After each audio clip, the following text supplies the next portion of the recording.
निसर्गाच्या कुशीत वसलेलं वर्षातून फक्त एकदाच उघडणारं एक रहस्यमय शिवधाम. नागपूर जिल्ह्यातील रामटेक तालुक्यात पेंच व्याघ्र प्रकल्पाच्या घनदाट अरण्यात वसलेलं अंबाखोरी. महाशिवरात्री आणि याच पावन पर्वावर निसर्गाच्या या गाभाऱ्यात भगवान शिवाचं स्वयंभू शिवलिंग भाविकांकरिता खुलं झालंय. पहाटे 6 वाजल्यापासूनच संपूर्ण परिसर हर हर महादेवच्या या जयघोषाने दुमदुमून गेलाय. पेंच नदीचा झुळझुळ प्रवाह आणि सातपुड्याच्या पर्वतरांगांच्या साक्षीनं सुमारे 20,000हून अधिक भक्तांनी या जागृत देवस्थानाचं दर्शन घेतलंय. प्राचीन काळी ऋषी मुनींनी जिथे तपश्चर्या केली त्याच ठिकाणी भक्तीचा महापूर लोटला होता. सुरक्षेच्या दृष्टीने वन विभाग आणि पोलिसांनी चोख बंदोबस्त ठेवला होता.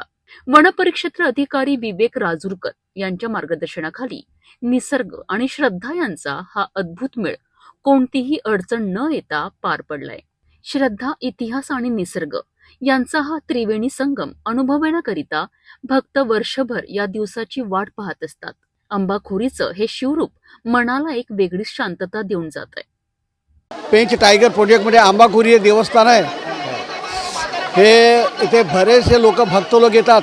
दरवर्षी महाशिवरात्रीवेळी येतात आणि भक्तगण लोक आपली सेवा भक्ती करून जातात. गव्हर्नमेंटकडून आपल्याला यांची सुविधा आहे, जाण्या येण्याची गाडी आहे आणि त्यांचे कर्मचारी लोक आम्हाला सहकार्य करतात. आणि हे आता मिनिमम 10-15 वर्षापासून मी पाहत आहे. तरी किती लोक येतात? ते 10,000 लोक येतात.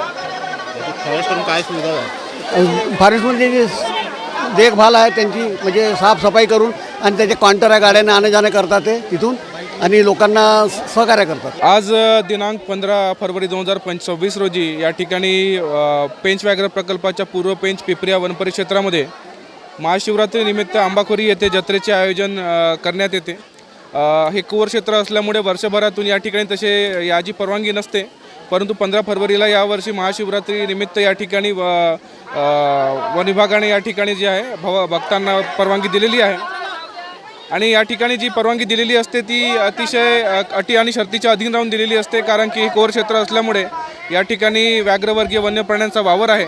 तरी स्थानिक ग्रामस्थांना, भक्तांना वन विभागातर्फे हेच आवाहन करण्यात येते की या ठिकाणी जे आहे एक शांततेचे पालन करावे आणि स्वतःची काळजी घ्यावी. स्वतःसोबतचे जे लहान मुलं आहे, महिला आहे, त्यांचीसुद्धा काळजी घ्यावी, कारण की खूप मोठ्या संख्येने 10,000 ते 15,000 लोक या ठिकाणी येत असतात. त्यामुळे बरीच गर्दी या ठिकाणी होत असते.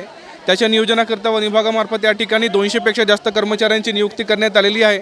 सोबतच पोलीस प्रशासन, फायर ब्रिगेड, त्याच्यानंतर मेडिकल कार्यालय असे बरेचसे विभागाचं जे आहे आम्हाला सहकार्य मिळत आहे.